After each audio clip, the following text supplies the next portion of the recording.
શહેરના વિદ્યાનગર રોડ ઉપર દબાણ હટાવવા મામલે ગયેલી પાલિકાની ટીમ ઉપર માથાભારે શખ્સોએ હુમલો કરતા ચકચાર મચી છે। માથાભારે શખ્સોએ સૌપ્રથમ પાલિકા કર્મી ઉપર પટ્ટા વડે હુમલો કર્યો હતો અને ત્યારબાદ ચીફ ઓફિસરને પણ ધક્કે ચડાવી હતી। કાયદેસરની ફરજમાં રૂકાવટ કરી હતી। પોલીસે આ બંને શખ્સો વિરુદ્ધ ગુનો નોંધી આગળની કાર્યવાહી હાથ ધરી છે।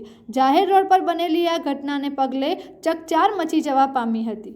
આણંદ નગરપાલિકાની ટીમ ગત રોજ સાંજના સમયે જેસીબી મશીન ટ્રેક્ટરો સાથે વિદ્યાનગર રોડ ઉપર ટ્રાફિકને અડચણરૂપ દબાણો હટાવવા માટે નીકળી હતી અને ઇન્ડિયન ઓઇલ પેટ્રોલ પંપ આગળ ગેરકાયદેસર રીતે ઊભા કરાયેલા લારી ગલ્લા તેમજ કેબિનો રૂપી દબાણો હટાવીને ટ્રેક્ટરોમાં ભરવાની કામગીરી હાથ ચાલુ હતી।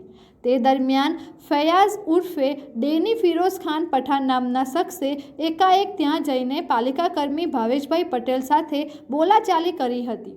જોતજોતામાં આ બોલાચાલી ઉગ્ર બની હતી। તે દરમિયાન રોષે ભરાયેલા ફૈઝાન પઠાણે પટ્ટા વડે હુમલો કરી પાલિકા કર્મી ભાવેશભાઈ પટેલને ઈજા પહોંચાડી હતી।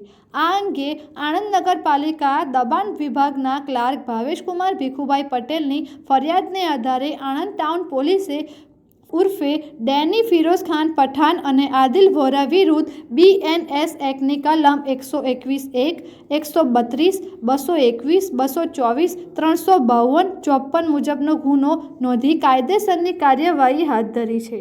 આણંદ નગરપાલિકા દ્વારા વિદ્યાનગર રોડ પર જે દબાણ હટાવવાની કામગીરી ચાલુ હતી તે દરમિયાન કેટલાક અજાણા ઇસમો દ્વારા નગરપાલિકાના કર્મચારી પર હુમલો કરી અને એમને પટ્ટાથી માર મારવામાં આવેલ છે અને એ બાબતની ફરિયાદ અત્યારે અમે પોલીસ સ્ટેશનમાં આવેલ છે અને ફરિયાદ નોંધવાની કામગીરી ચાલુ છે। એટલે આ બાબતે ફરિયાદ નગરપાલિકાના કર્મચારી દ્વારા નોંધવામાં આવેલ છે।